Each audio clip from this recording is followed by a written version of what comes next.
तो मेरी आत्मा हो, तुम ही तो मेरे परमात्मा हो। तुम ही तो मेरी आत्मा हो, तुम ही तो मेरे परमात्मा हो। मुझी में रह कर मुझी से पर्दा, मुझी में रहकर मुझी से पर्दा, मुझी में रह कर मुझी से पर्दा, हाँ मुझी में रहकर मुझी से पर्दा। पर्दा हटाना जरूर होगा, ओ पर्दा हटाना जरूर होगा।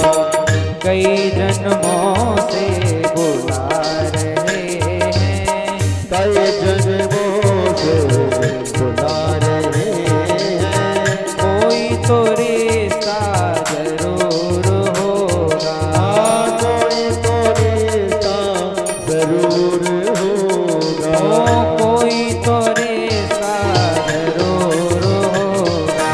हाँ कोई तो रिश्ता जरूर होगा। नजरों से नजरें मिला न पाए, नजरों से नजरें मिला न पाए, मेरी नजर का कसूर होगा, मेरी नजर का कसूर होगा। ओ मेरी नजर का कसूर होगा, मेरी नजर का कसूर होगा। कई जन्मों से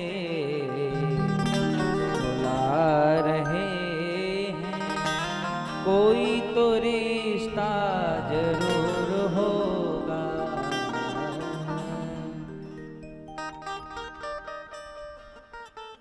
भीष्म पितामह ने, भगवान पीछे खड़े हुए थे, भगवान से कहा कि प्रभु आप आगे आ जाओ, मुझे आपके दर्शन करने हैं।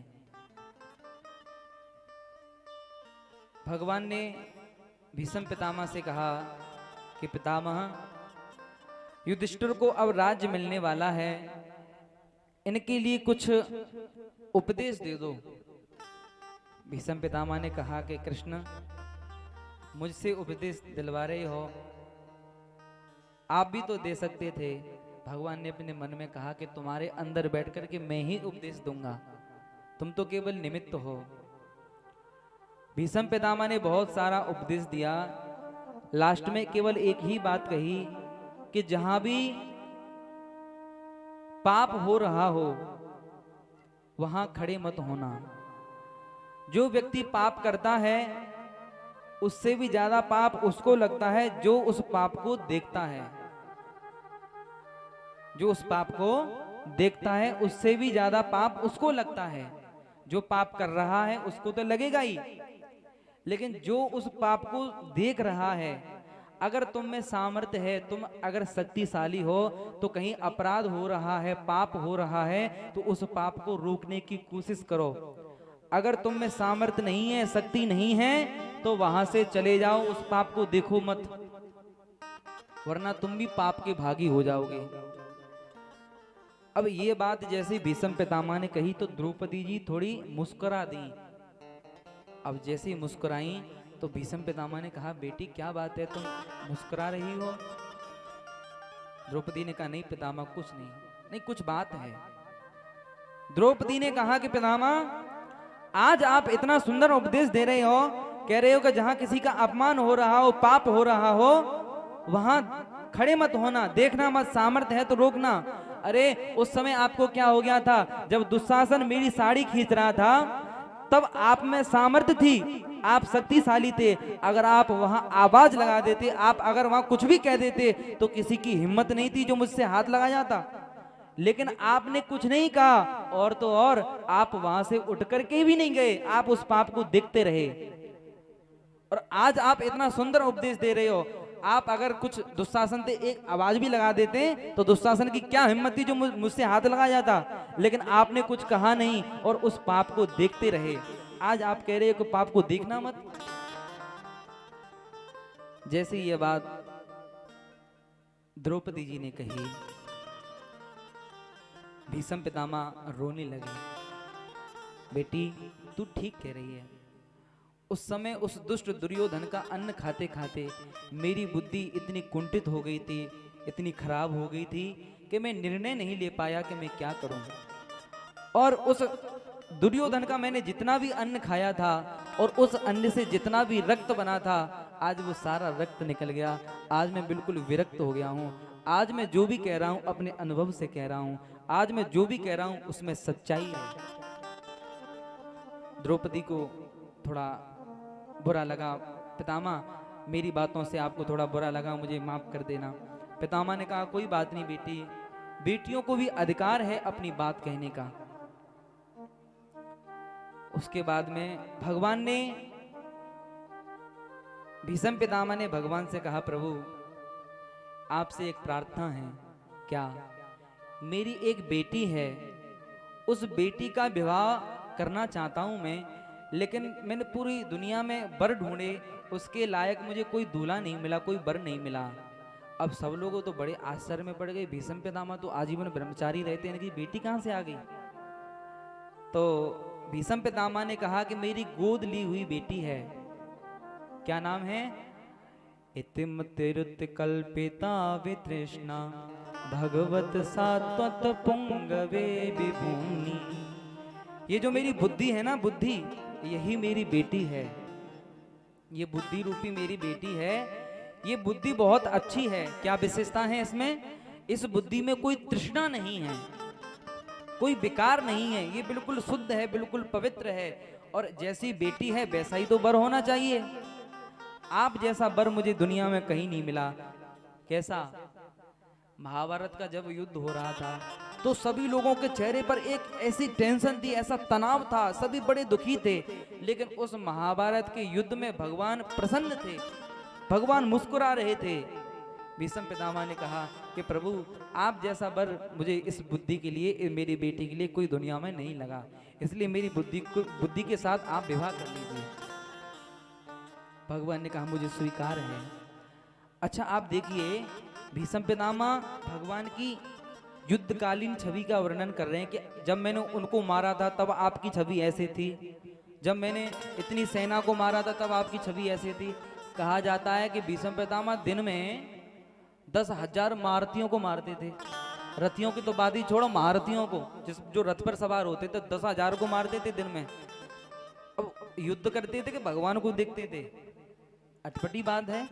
एक एक छवि का वर्णन कर रहे हैं कि उस समय आपकी छवि ऐसे थी, तब आप मुस्कुरा रहे थे, तब आप ये कर रहे थे।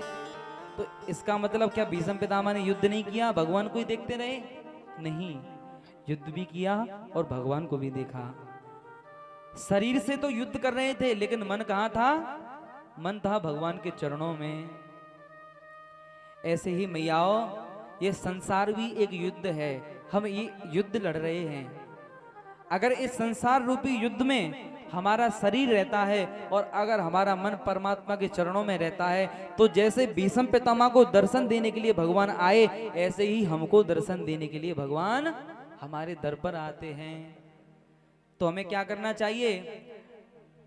कर से कर्म करो विधि नाना, कर से कर्म करो विधि नाना, मन राखो जहाँ कृपा निधाना, मन राखो यहाँ कृपा निधाना। कर से कर्म करो विधि नाना, कर से कर्म करो विधि नाना, कर से कर्म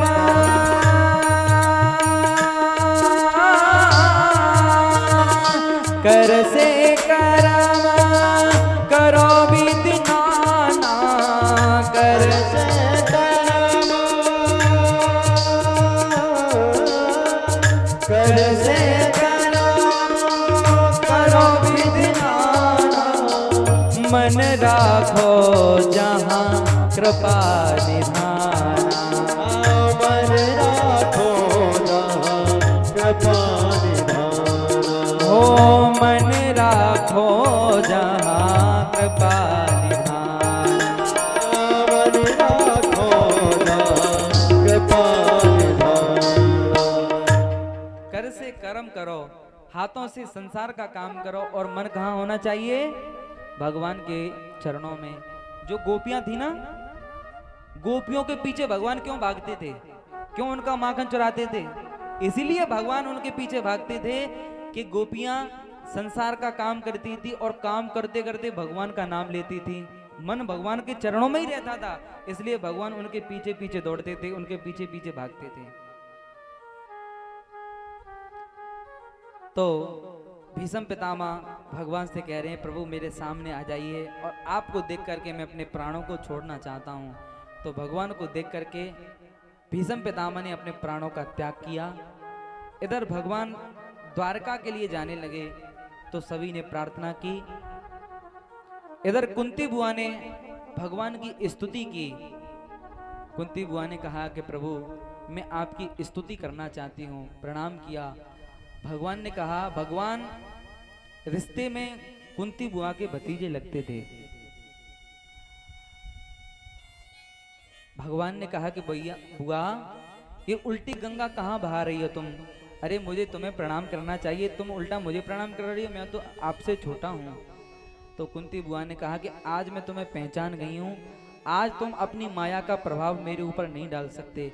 मैं जब भी सोचती हूँ कि ये भगवान है, तब तुम बुआ बुआ कह करके माया का प्रभाव डाल देते हो और मैं भूल जाती हूँ ये तो मेरा भतीजा है। लेकिन आज मैं मानने वाली नहीं हूँ। तुमने हमारी पल पल पर सहायता की। अभी मेरी पुत्र वधू जो उत्तरा थी उसके गर्व की रक्षा की तुमने, और मेरे पुत्रों का पल पल साथ दिया। आज मैं स्तुति करना चाहती हूँ। भगवान ने कहा कि मैं बुआ अगर तू मुझे पहचान गई है तो कोई बात नहीं, मुझसे वरदान मांग। तो भगवान ने वरदान मांगने को कहा। तो कुंती बुआ ने ऐसा वरदान मांगा है ना तो आज से पहले किसी ने मांगा था और ना कोई आगे मांगेगा। क्या मांगा? विपदः सन्तो न सस्वत् तत्र तत्र जगद्गुरो भवतो दर्शनम यस्याद पुनर्भव दर्शनम। अगर तुम मुझे कुछ देना चाहते हो तो मुझे दुख दो, विपत्ति दो। अब जैसे ही दुख की बात कही, भगवान ने कहा बुआ तू पागल हो रही है? तेरे पास दुख की कमी है, विपत्ति की कमी है, तू दुख क्यों मांग रही है? तो कुंती बुआ ने कहा कि जब जब हमारे पास दुख रहते हैं तब तब भगवान हमारे साथ रहते हैं। जब जब हमारे पास कष्ट रहे, दुख रहे, तब तुम हमारे साथ रहे। अब जब युधिष्ठिर को राज्य होने वाला है तो तुम छोड़ करके जा रहे हो। जब सुख आने वाला है तो छोड़ करके जा रहे हो। ऐसे सुख की हमें जरूरत नहीं है।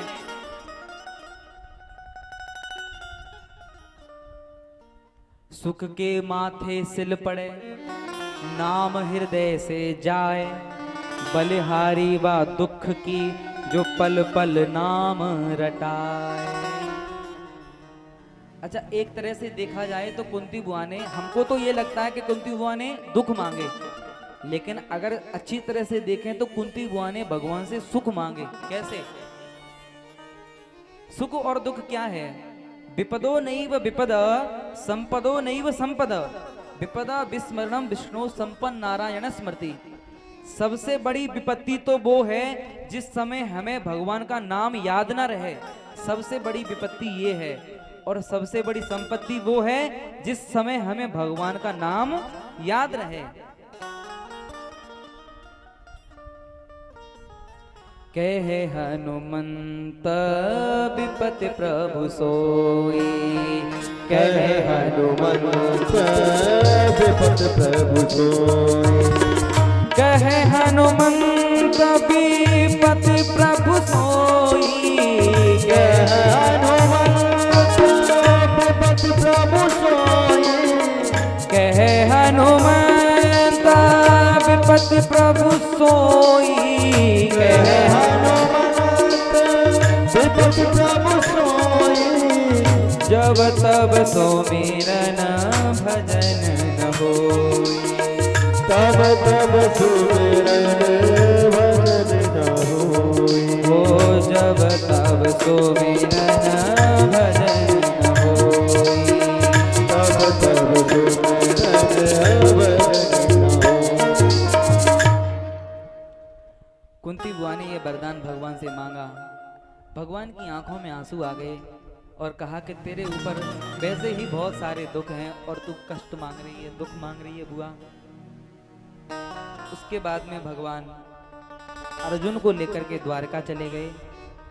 इधर धृतराष्ट्र और गांधारी पांडवों के टुकड़ों पर पल रहे थे। उसी समय विदुर जी आए। विदुर जी ने आकर के धृतराष्ट्र से बहुत कुछ उल्टा सीधा कहा कि तुम्हें शर्म नहीं आती, जिन पांडवों को मारने के लिए तुमने इतने षड्यंत्र किए थे, आज उन्हीं के टुकड़ों पर पल रहे हो, तुम्हें शर्म आनी चाहिए। धृतराष्ट्र ने कहा तो हम क्या करें? तो विदुर जी ने कहा कि भगवान का भजन करो और मेरे साथ चलो। धृतराष्ट्र और गांधारी को साथ लेकर के चले गए। इधर द्वारका में भगवान अपनी लीला को पूरा करके सुधाम गमन कर गए और अपनी सभी पटरानियों को अर्जुन को सौंप दिया और कहा कि इनको वृंदावन छोड़ देना। तो अर्जुन उन पटरानियों को लेकर के आ रहे थे, तो रास्ते में भीलों ने उन पटरानियों को, उन गोपियों को लूट लिया और अर्जुन का गांडीव धनुष फिर किसी काम का नहीं रहा। अर्जुन को पता चल गया कि जब तक भगवान रहे तब तक मेरा गांडीव धनुष काम का था। भगवान से ही इसकी शक्ति थी, आज इसकी शक्ति भी चली गई। इधर सभी पांडवों को पता चला कि भगवान अब नहीं रहे हैं, तो सभी पांडव अपने पौत्र परीक्षित को राज्य देकर के महाप्रस्थान के लिए निकल गए। अब परीक्षित जी राज्य संभालते हैं। एक दिन क्या हुआ, परीक्षित जी पूरे ब्रह्मांड पर पूरे भारतवर्ष के चक्रवर्ती सम्राट थे। वो दिग्विजय पाकर के लौट रहे थे। तभी उन्होंने एक आश्चर्य देखा। एक काला कलूटा पुरुष गाय को मार रहा है और बैल को मार रहा है। और जैसे ही उन्होंने इस दृश्य को देखा तो उन्होंने तलवार निकाली और तलवार निकाल करके उस पुरुष को मारने के लिए दौड़े। तो जैसे ही मारने के लिए दौड़े तो वो काला कलूटा पुरुष परीक्षित की शरण में आ गया और पैरों में गिर गया। परीक्षित ने कहा तू कौन है? तो उसने कहा कि महाराज मेरा नाम है कलयुग। तो इन गाय और बछड़ा को, इस बैल को क्यों सता रहा है, क्यों मार रहा है इनको? बोले महाराज मेरा तो काम ही यही है। कलयुग का काम ही क्या है? लोगों को परेशान करना। जो गाय थी वो थी पृथ्वी और बैल था वो था धर्म। कलयुग का काम ही यही है, धर्म पर चोट पहुंचाना। अब जैसे ही परीक्षित ने यह बात सुनी तो परीक्षित ने कहा कि मेरे राज्य में तू गाय और बैल को सता रहा है। अरे जिन गाय और बैल को भगवान ने अपने नंगे पैरों से जिस गाय को चराते थे मेरे परमात्मा कृष्ण भगवान, उनको तू मार रहा है, सता रहा है। तो कलयुग ने कहा महाराज मेरा यही काम है। जैसे सतयुग आता है, द्वापर युग आता है, त्रेता युग आता है, ऐसे ही कलयुग आता है। परीक्षित ने कहा तू कहीं और जाकर के रहे। कलयुग ने कहा महाराज पूरी पृथ्वी पर तो आपका ही राज्य है, मैं कहां जाऊं? तो परीक्षित ने 4 स्थान दिए कलयुग को। इन स्थानों को आप ध्यान से सुनना, बहुत काम के हैं। जो लोग शराब पीते हैं, जो लोग जुआ खेलते हैं, जो लोग लोगों को परेशान करते हैं, वो लोग जरूर सुने। 4 स्थान दिए। द्यूतम पानम स्त्रिया सूना यत्र धर्मश्चतुर्विध अभ्यर्थितस्तदा तस्मै स्थानानि कलयेददो। 4 स्थान दिए। सबसे पहला द्यूतम, जहां जुआ खेला जाता है वहां कलयुग रहता है। आवाज थोड़ी कम कर लो।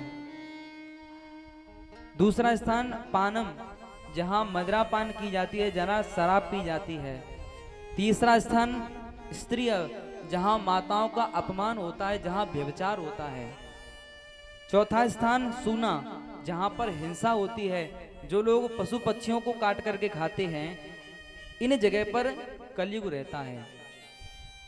अब 4 स्थान दिए। कलयुग ने कहा महाराज जैसा मेरा काला कलूटा मुंह है ऐसी आपने स्थान दे दिए खराब खराब, एक आध बढ़िया स्थान दे दो। तो परीक्षित जी ने एक स्थान और दिया, क्या? ततो निरतम वदम कामम रजो वैरम च पंचमम। पांचवा स्थान दिया सोने में। सोने में भी कलयुग रहता है। अब आप सोच रहे होंगे कि सोने में कलयुग रहता तो इसका मतलब सोना खरीदा ही नहीं। नहीं, ऐसी बात नहीं है।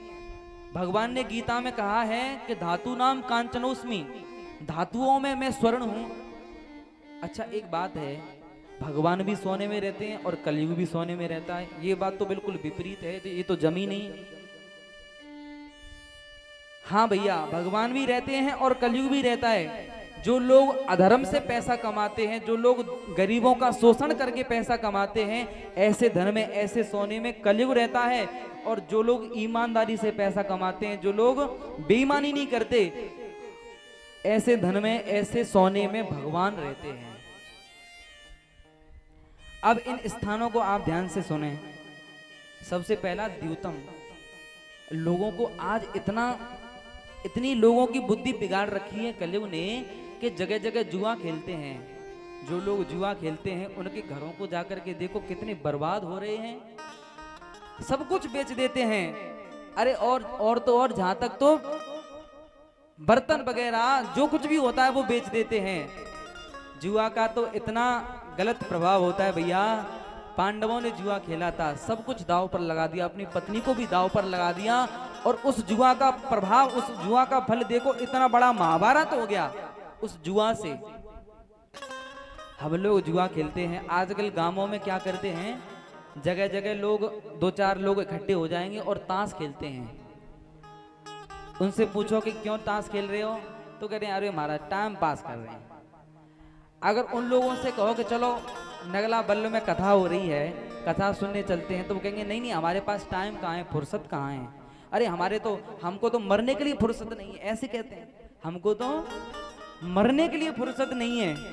और वही लोग जब ताश खेलते हैं उनसे पूछो, अब तो तुम, अभी पहले तो कह रहे थे टाइम नहीं, अब ये क्या कर रहे हो, तो क्या कहते हैं बताए, अरे इतना टाइम है कि टाइम पास कर रहे हैं। कथा सुनने के लिए तुम्हारे पास टाइम नहीं है, तीर्थ में जाने के लिए तुम्हारे पास टाइम नहीं है, और अब तुम्हारे पास इतना टाइम आ गया कि उसको पास कर रहे हो। तो जो लोग जुआ खेलते हैं, जो लोग ताश खेलते हैं, उनकी बुद्धि पर कलयुग बैठ जाता है, और कलयुग बैठ करके उन लोगों से गलत काम करवाता है। दूसरी बात आती है मदिरापान। जो लोग शराब पीते हैं, आजकल हमारे देश में सबसे बड़ी परेशानी, सबसे बड़ी विडंबना यही है, लोग नशा करते हैं। इंसान इतना गिर चुका है, उसको अपने शरीर का ही होश नहीं रहता शराब पी करके। अरे आपने, अच्छा एक बात बताओ, आपने कभी भैंस को बीड़ी पीते हुए देखा है? ए मैयाओ, आपने कभी भैंस को बीड़ी पीते हुए देखा है?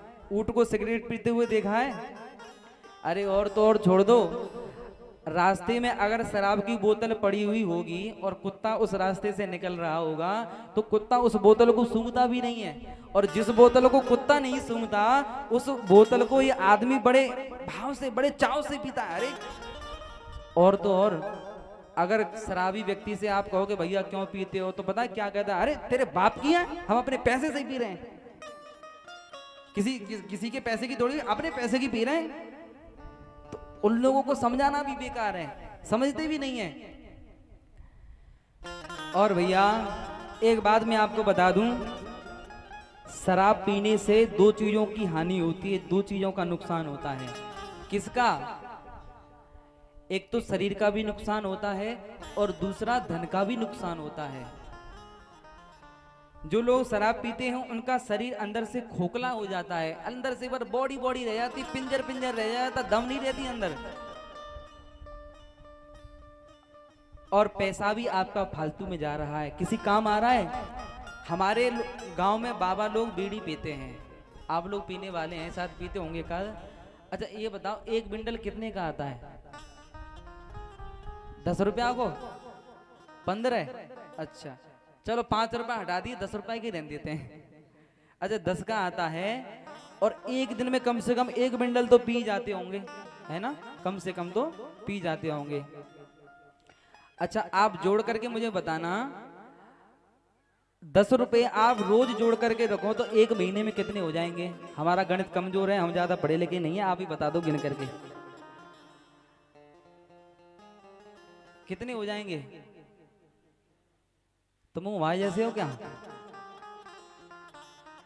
तुम्हारा भी गणित कमजोर है क्या? अरे कोई तो बताओ भैया। 300? अच्छा ठीक है, बहुत बढ़िया। अच्छा, एक महीने में 300 हो गए, एक साल में कितने हो जाएंगे?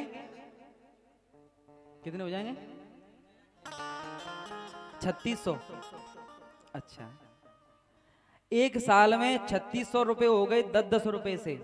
ये तो मैं बहुत कम हिसाब लगा रहा हूं, कभी कभी तो बड़ी भी चल जाती है। तो एक साल में 3600 रुपए ऐसे ही फालतू में चले गए, उससे शरीर का भी नुकसान हो गया और धन का भी, पैसे का भी नुकसान हो गया। अगर 3600 रुपए आप जोड़ करके रख लोगे, उन 3600 रुपयों को आप किसी गरीब कन्या का विवाह हो रहा है वहां दान कर दिए, किसी गरीब को दे दिए, किसी धर्म के काम में लगा दिए, भगवान के काम में लगा दिए, तो वो काम आएंगे कि नहीं आएंगे? बोलो। अगर 3600 रुपए आपने वो जोड़ करके रख लिए और किसी गरीब बेटी का विवाह हो रहा है, उनको आपने दान कर दिए, और कहीं कथा हो रही है, भगवान का नाम हो रहा है, वहां दान कर दिए, तो काम आएंगे कि नहीं आएंगे? काम आएंगे। वही कमाई आपकी असली है, वो काम आएंगे। अब बीड़ी पी रहे हो, सिगरेट पी रहे हो, शराब पी रहे हो, शरीर का भी नुकसान हो रहा है, धन का भी नुकसान हो रहा है। क्या काम, क्या काम आते हैं? कुछ काम नहीं आते। अगर आपको पीने की आदत पड़ गई है तो ऐसी चीज पियो कि कभी उसका नशा उतरे ही नहीं। आप शराब पियोगे तो सुबह शाम को नशा उतर जाएगा, शाम को पियोगे तो सुबह उतर जाएगा, शाम को पियोगे सुबह उतर जाएगी, सुबह को पियोगे तो शाम को उतर जाएगी। पी ले राम नाम का प्याला प्यारे, जिंदगी संवर जाएगी, जिंदगी संवर जाएगी। ऐसी चीज पियो जिसका नशा नहीं उतरे। क्या?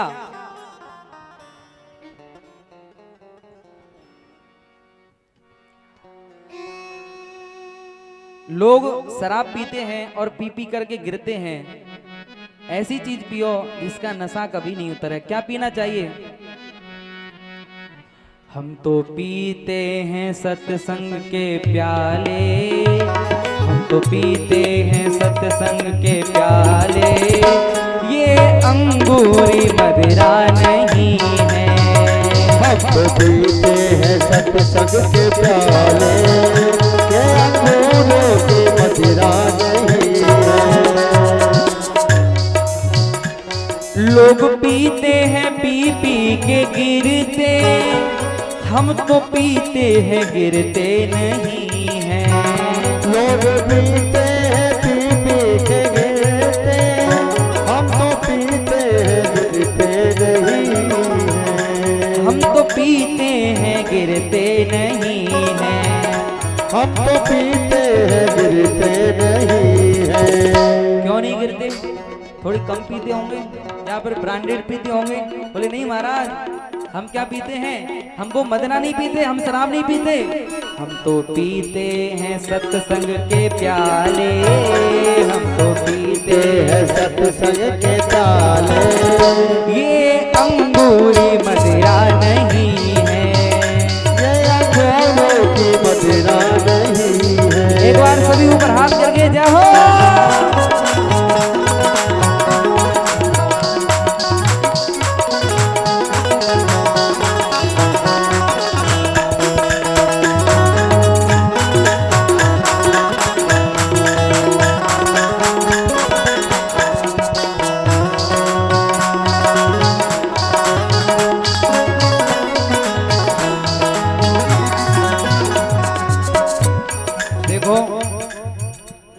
जो शराब पीने वाला आदमी होता है ना, आप उसको चलते हुए देखो, जब रास्ते में चलता है, रोड पर चलता है, तो उसके दोनों पहिया लहक मारते हैं, कभी इधर कभी इधर, कभी इधर कभी इधर। और एक शराबी ने तो हद ही कर दी। क्या? जब शराब पी करके आता है तो अपने शरीर का ही पता नहीं रहता मैं क्या कर रहा हूँ। एक शराबी नाली में गिर गया, और नाली में जब गिरा तो नाली में कौन आते हैं, कौन आते हैं नाली में? सूअर।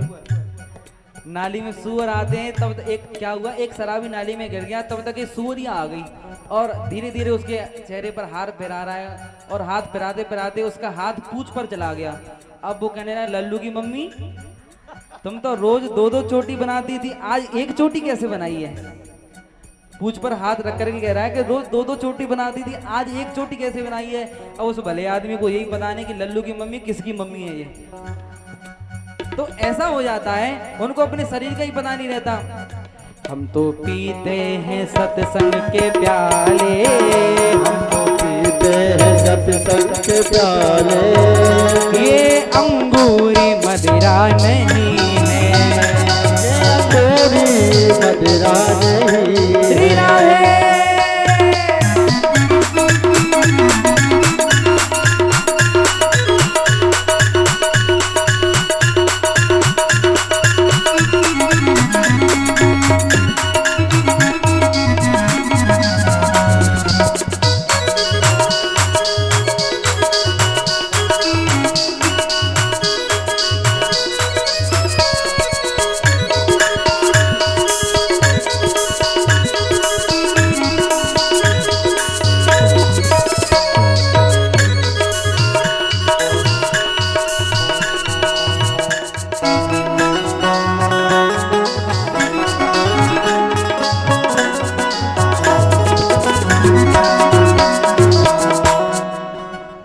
तो पीते हैं, क्या पीते हम? सभी मेरे साथ बोलो, हम तो पीते हैं सत्संग के प्याले। बोलो, आवाज नहीं आ रही आपकी मेरे पास। मैं अकेला बोल रहा हूँ, आपके पास आवाज आ रही है, आप इतने बोल रहे तब भी मेरे पास आवाज नहीं आ रही। हम तो पीते हैं सत्संग के प्याले, हम तो पीते हैं। इन्हीं की आवाज आन दो। ये अंगूरी मदिरा नहीं है, ये बड़े बेसुरे हो तुम।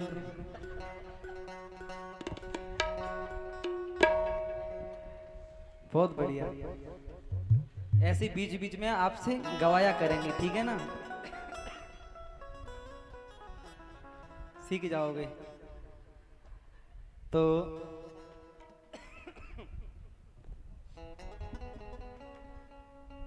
तो मेरी सभी से प्रार्थना है, जो लोग नशा करते हों, बीड़ी आदि शराब वगैरह पीते हों, तो वो ज़्यादा पीते हैं तो कम कर दें, कम पीते हैं तो बिल्कुल ही छोड़ दें, क्योंकि इससे बहुत हानि होती है, बहुत नुकसान होता है। शराबी व्यक्ति घर में आकर के झगड़ा करता है, लड़ाई करता है, अपनी पत्नी की पिटाई करता है, बच्चों को मारता है, झगड़ा करता है, इसलिए क्योंकि बुद्धि पर कलयुग बैठ जाता है। तीसरी बात आती है, जहां माताओं का अपमान होता है वहां भी कलयुग रहता है। देखो, आजकल हमारी बहनों को लोग सताते हैं, किस पर? दहेज के पीछे। हमारे देश में आजकल दहेज की बहुत बड़ी कुप्रथा है। हम लोग बेटी के पिता से बहुत सारा दहेज मांगते हैं। अब बेचारे के पास इतना है नहीं तो वो कहां से देगा? तो अगर वो नहीं दे पाता पूरा धन जितना उन्होंने मांगा है, तो फिर बेटी को सताते हैं। और आजकल तो हम दिन रात खबर सुनते हैं, अखबारों में भी खबर आती है, न्यूज़ पर भी सुनते हैं कि एक बेटी को दहेज के मारे जला दिया, एक को जिंदा जला दिया, एक को मार दिया, ये कर दिया, वो कर दिया, दुनिया भर की खबरें आती है। देखो, ये बहुत ही बड़ी हमारे देश में कुप्रथा है दहेज की। हम लोग बहुत सारा दहेज मांगते हैं। कुछ माताएं कहती हैं, महाराज हमारा बेटा हमारी बात नहीं मानता। मैयाओ, आपका बेटा आपकी बात अब नहीं मानेगा। क्यों?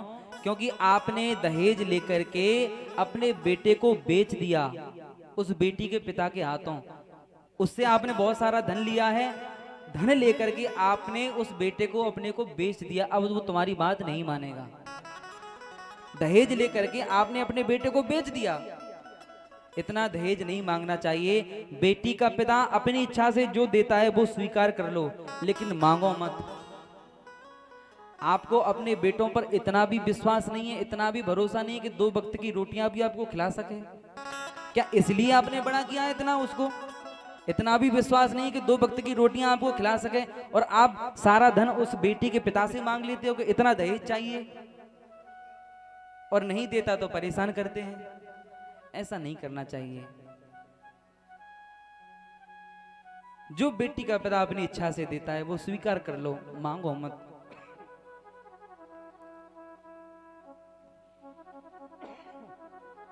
देखो, आजकल सबसे बड़ी समाज में समस्या है सास और बहू का झगड़ा।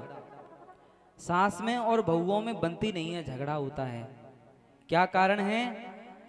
जो सास हैं वो अपनी बहुओं को बहू मानती हैं, और जो बहू हैं वो अपनी सास को सास मानती हैं, इसलिए झगड़ा होता है।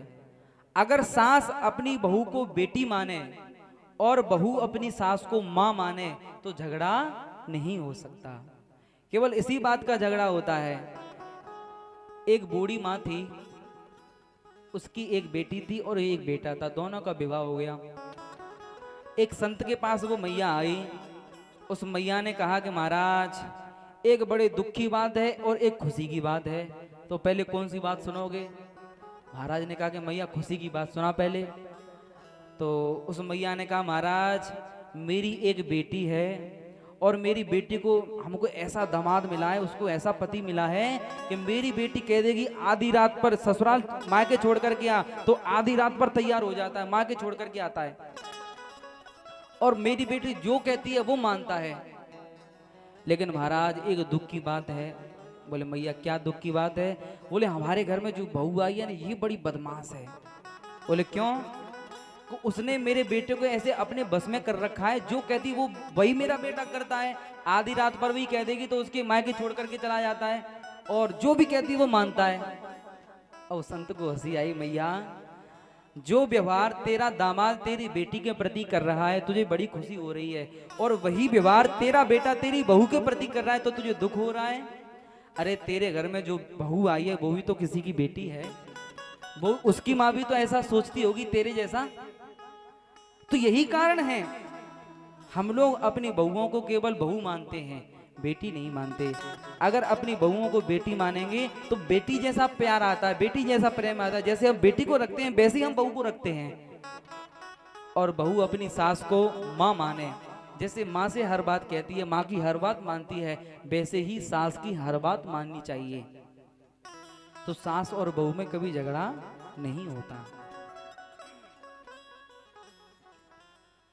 जहां हिंसा होती है वहां कलयुग रहता है। अब कलयुग को ये 5 स्थान दिए। अब परीक्षित जी महाराज अपने राज्य में लौट करके आए। एक दिन क्या हुआ, परीक्षित जी जरासंध का मुकुट पहन करके जंगल में गए। रोज तो इसलिए जाते थे कि कोई मेरे राज्य में कोई पशु पक्षी कोई जानवर परेशान तो नहीं है, लेकिन आज जो जरासंध का मुकुट पहन करके आए, आज इनकी बुद्धि पर कलयुग बैठ गया। जो हमेशा पशु पक्षियों की देखभाल करते थे, आज वो शिकार खेलने लगे। शिकार एक हिरण के पीछे पड़ गए। शिकार खेलते खेलते उनको प्यास लगी। एक ऋषि थे, उनका नाम था समीक। समीक ऋषि के आश्रम में गए। समीक ऋषि अपने ध्यान में बैठे हुए थे। तभी क्या हुआ, राजा ने देखा कि ये महात्मा मुझे देख करके समाधि में बैठ गए। आवाज लगाई पहले तो बहुत सारी, लेकिन वो तो अंदर ध्यान लगा रहे थे, अंतर्मुखी बैठे हुए थे। तो राजा को लगा कि ये मेरा अपमान कर रहे हैं, शायद ये इसलिए ध्यान कर रहे हैं कि कहीं राजा की सेवा ना करनी पड़े। तो राजा ने उल्टा सोच लिया, और वहां पर एक सर्प मरा हुआ पड़ा था, उसको उठाया और संत के गले में डाल दिया। डाल करके चले गए। अब समीक ऋषि के पुत्र श्रृंगी ऋषि को जब पता चला तो श्रृंगी ऋषि ने शाप दे दिया कि जो राजा मेरे पिता के गले में सर्प डाल करके गया है, उसी वंश का सर्प तक्षक आकर के आज से 7वें दिन उसको डस लेगा। अब श्रृंगी ऋषि अपने पिता समीक ऋषि के पास आए। समीक ऋषि को सारी बात पता चली, तो समीक ऋषि ने परीक्षित को सारी बात बताई जा करके। परीक्षित को जैसे ही पता चला कि मुझे सांप लग गया है, तो सारा राजपाट छोड़ करके अपने पुत्र को राज्य दे करके, जन्मेजय को राज्य दे करके जंगल में निकल गए। एक वृक्ष के नीचे जाकर के, गंगा जी के किनारे जाकर के बैठ गए। जिन संत को पता चला, सभी संत परीक्षित का कल्याण करने के लिए आए, क्योंकि परीक्षित राजा बड़े ही धर्मात्मा थे। वो तो कलयुग बैठ गया बुद्धि पर, इसलिए उन्होंने ऐसा कर दिया, नहीं तो वो हमेशा संतों की सेवा करते थे। अब संत लोग सोच रहे हैं कि अब 7 दिन में परीक्षित का कल्याण कैसे हो। कल्याण होता है तो बड़ी साधना करनी पड़ती है, यज्ञ करना पड़ता है, बड़े दिनों में कल्याण होता है। 7 दिन में किसी की समझ में नहीं आया। अब इधर जंगल में श्री सुखदेव जी महाराज विचरण करते थे, तो भगवान ने उनके मन में प्रेरणा की और सुखदेव जी महाराज परीक्षित का कल्याण करने के लिए आए। अब जैसे ही सुखदेव जी महाराज उस सभा में पहुंचे, तो उस सभा में बड़े बड़े ऋषि मुनि बैठे थे, पाराशर जी बैठे थे, वेद व्यासी महाराज बैठे थे, उनके पिताजी, उनके बाबा बैठे थे। और जैसे ही सुखदेव जी महाराज उस सभा में पहुंचे तो सभी खड़े हो गए। क्यों? देखो भैया, किसी के पास धन होता है, कोई धन में बड़ा होता है, कोई पैसे में, कोई बल में बड़ा होता है। धन वृद्धा बल वृद्धा आयुर्वृद्धास्तथैव च ते सर्वेपि ज्ञान वृद्धा किंकरा शिष्य किंकरा। कोई धन में बड़ा होता है, कोई बल में बड़ा होता है, कोई आयु में बड़ा होता है, लेकिन सबसे बड़ा वही होता है जिसके पास ज्ञान होता है। सबसे बड़ा वही होता है जिसके पास ज्ञान होता है। सुखदेव जी की उम्र केवल 12 वर्ष की है, और इस सभा में बड़ी बड़ी उम्र वाले महात्मा बैठे हैं, वो सभी खड़े हो गए, क्योंकि वो जानते हैं कि ये ज्ञानी है, इसके पास ज्ञान है। तो वो ज्ञान को प्रणाम कर रहे थे, ज्ञान के लिए, ज्ञान के सम्मान के लिए वो सभी उठ गए। तो सबसे बड़ा वही होता है जिसके पास ज्ञान होता है। आयु से कोई छोटा बड़ा नहीं होता, ज्ञान से छोटा बड़ा होता है। और परीक्षित जी ने उनको आसन दिया, आसन देकर के उनके चरणों में प्रणाम किया और प्रार्थना की।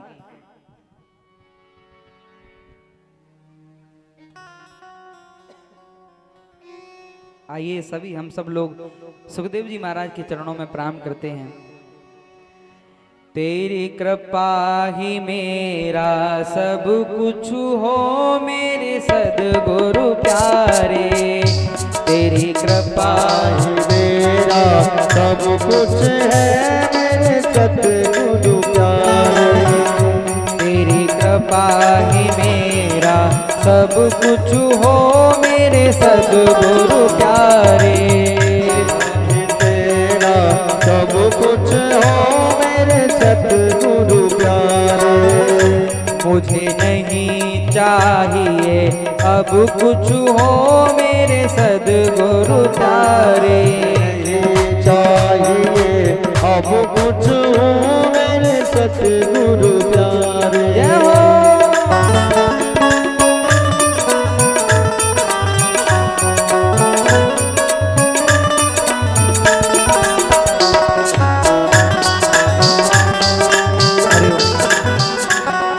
देखो माताओं, अगर आपका बीच बीच में नाचने का मन किया करे ना, तो खड़े हो जाया करो, शर्माया मत करो।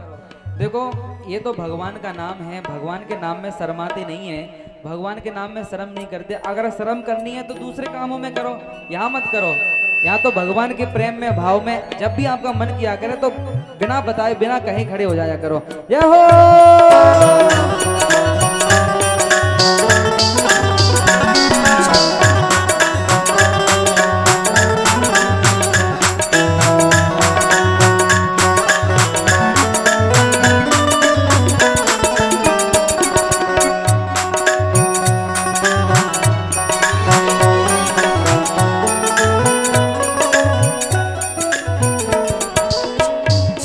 गैरों की बात करें क्या, हमें अपनों ने ठुकराया।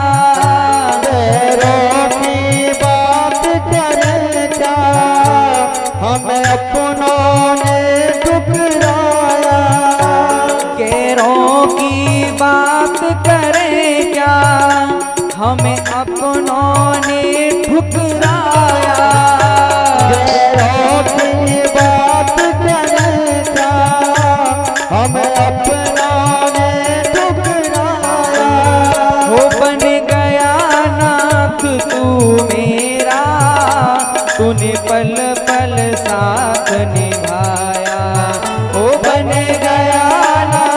तू मेरा, तूने पल पल साथ निभाया।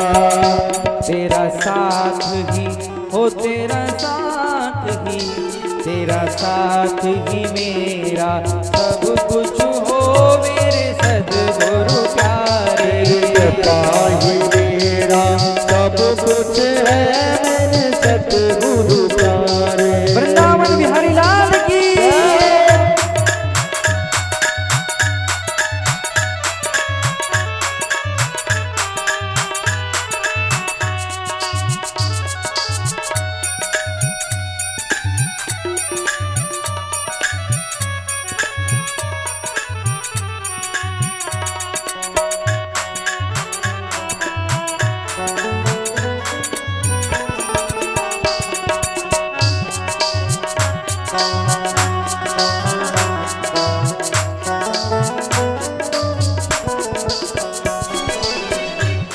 माता बन करके तूने मुझे गोद में ले दुलराया।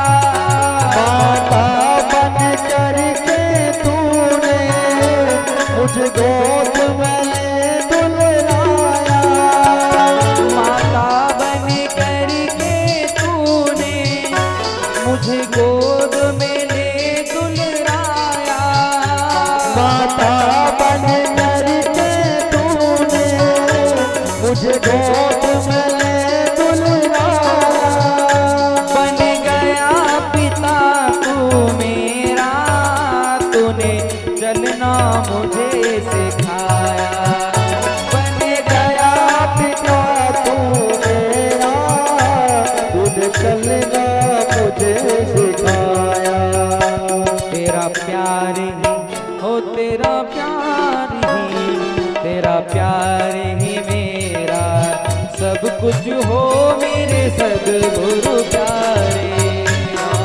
मेरा सब कुछ हो मेरे सतगुरु प्यारे। तेरी कृपा ही मेरा सब कुछ हो मेरे सद्गुरु प्यारे। कृपा ही मेरा सब कुछ है मेरे सतगुरु प्यारे। मुझे नहीं चाहिए अब कुछ हो मेरे सद्गुरु प्यारे। चाहिए अब कुछ हो मेरे सतगुरु प्यारे। तेरी कृपा ही मेरा सब कुछ हो मेरे सद्गुरु प्यारे। तेरी कृपा ही मेरा सब कुछ हो मेरे सतगुरु प्यारे। तेरी कृपा ही मेरा सब कुछ हो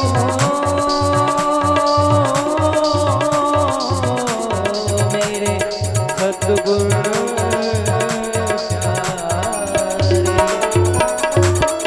बोलिए सद्गुरुदेव महाराज की जय हो। परीक्षित जी ने सुखदेव जी महाराज से प्रश्न पूछा, महाराज अतः पृच्छामि संसिद्धिं योगिनां परमं गुरु पुरुषस्य हयात् कार्यं म्रियमाणस्य सर्वथा। महाराज एक बात बताइए, जो पुरुष निरंतर मर रहा है, दिन रात मर रहा है, उसे क्या करना चाहिए? आप लोगों की अभी बात समझ में नहीं आई होगी।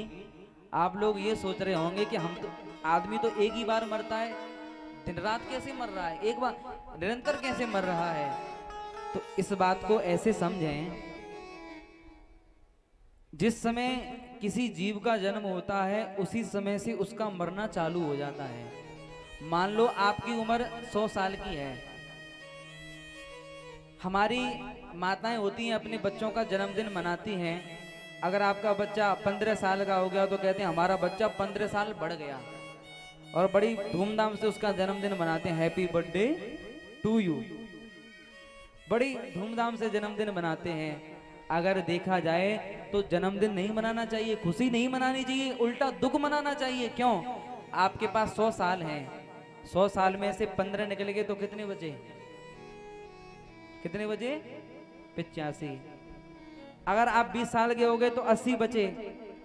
कुछ बुजुर्ग बाबा हो जाते हैं 50 साल के, वो अरे हम तो बस 50 साल के हो गए, हमारी उम्र 50 साल बढ़ गई। बाबा तुम्हारी उम्र 50 साल बढ़ नहीं गई, 50 साल घट गई, अब तुम्हारे पास केवल 50 साल ही रह गए हैं। जिस समय हमारा जन्म होता है उसी समय से हमारा मरना चालू हो जाता है। ऐसे समझें हम लोग दिन रात कैसे मर रहे हैं। अब आपका ये क्षण निकल गया कि अब ये क्षण दोबारा आ जाएगा? नहीं आ सकता। तुम कितनी भी कीमत दे दो, चाहे पूरी संपत्ति लगा दो, चाहे पूरा धन लगा दो, अपना सर्वस्व प्रदान कर दो, लेकिन इस क्षण को आप दोबारा नहीं लौटा सकते। हम लोग दिन रात ऐसे मर रहे हैं। आपका बचपन कौन सी तारीख को गया था, कौन से दिन गया था, आपने नोट कर रखा है क्या? क्या लिख रखा है आपने? कौन से समय कौन से दिन आपकी जवानी आई थी और कौन से दिन आपकी जवानी चलेगी, कौन से दिन बुढ़ापा आ गया, ये नोट कर रखा है? आपका विवाह हुआ वो तो आपने नोट कर रखा होगा, उस तारीख को हमारा विवाह हुआ था, लेकिन ये आपने कभी नोट नहीं किया होगा, ये कभी नहीं लिखा होगा कि इस समय हमारी जवानी आई थी, इस समय हमारा बुढ़ापा आया था। क्यों? क्योंकि हमको पता ही नहीं लगता कब बुढ़ापा आ गया, कब बचपन चला गया, कब जवानी आ गई। तो यही तो दिन रात मरना है, क्षण प्रति क्षण मर रहे हैं। हम बचपन में जैसे दिखते थे आज वैसे नहीं दिखते, आज जैसे दिखते हैं वैसे आगे नहीं दिखेंगे। ये बदलता रहता है, सब कुछ बदलता रहता है। हम लोग दिन रात मर रहे हैं, क्षण प्रति क्षण मर रहे हैं। जब कोई व्यक्ति मर जाता है उस समय तो उसका मरना बंद होता है। उस समय हम लोग सोचते हैं अब ये मर गया, उस समय मरता नहीं है, उस समय उसका मरना बंद होता है। वैसे वो दिन रात मर रहा है।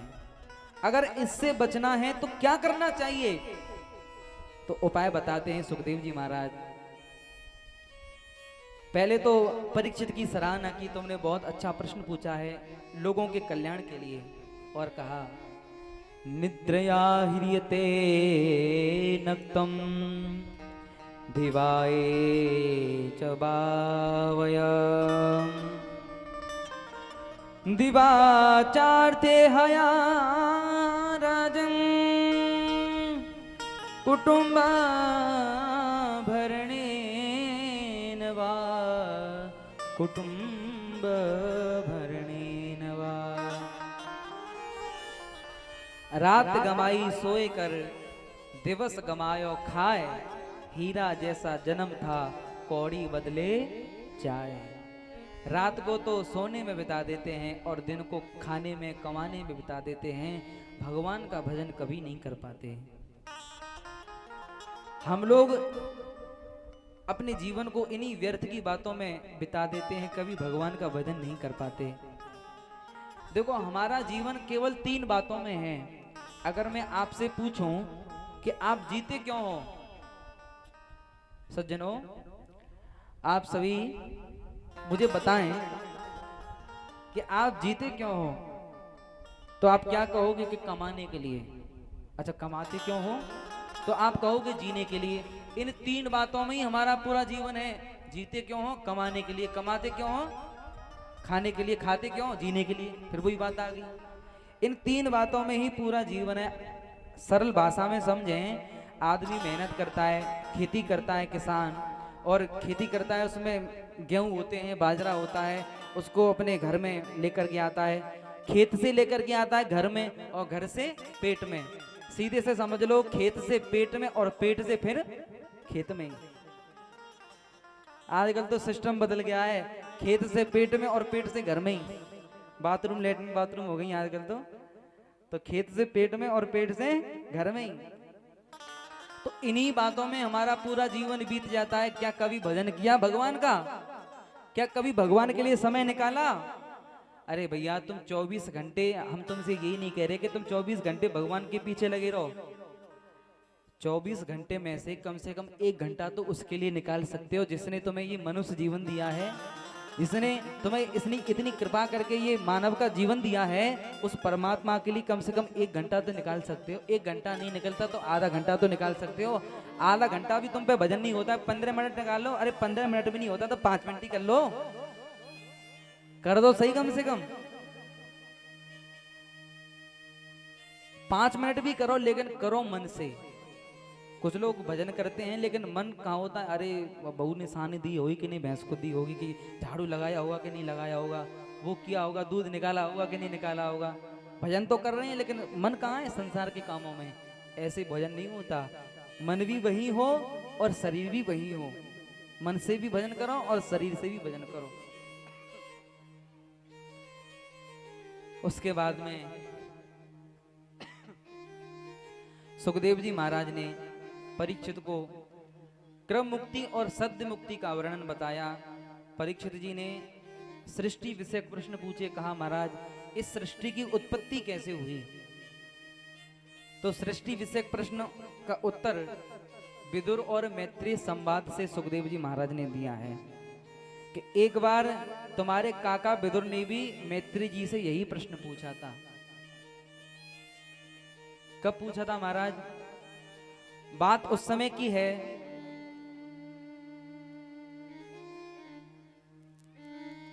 यदा तु राजा स्वसतान साधून पुसड़न्न धर्मेण विनष्ट दृष्टि।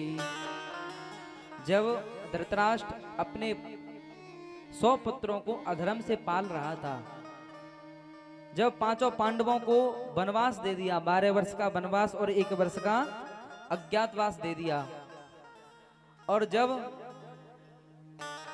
पांडव लौट करके आए तो दुर्योधन ने मना कर दिया कि हम तुमको तुम्हारा राज्य वापस नहीं देंगे। तो विदुर जी ने धृतराष्ट्र को समझाने की कोशिश की और कहा कि भैया तुम्हारा जो पुत्र है ना दुर्योधन, ये बहुत ही दुष्ट है। ऐसे समझ लो शरीर में, आपके शरीर में एक किसी अंग में कोड़ हो गया, जैसे उंगली में कोड़ हो गया, तो समझदार व्यक्ति क्या करता है? समझदार व्यक्ति उस अंग को कटवा देता है। जैसे आपकी उंगली में कोड़ हो गया तो उस उंगली को अगर आपने कटवा दिया तो कोड़ वहीं का वहीं समाप्त हो जाएगा।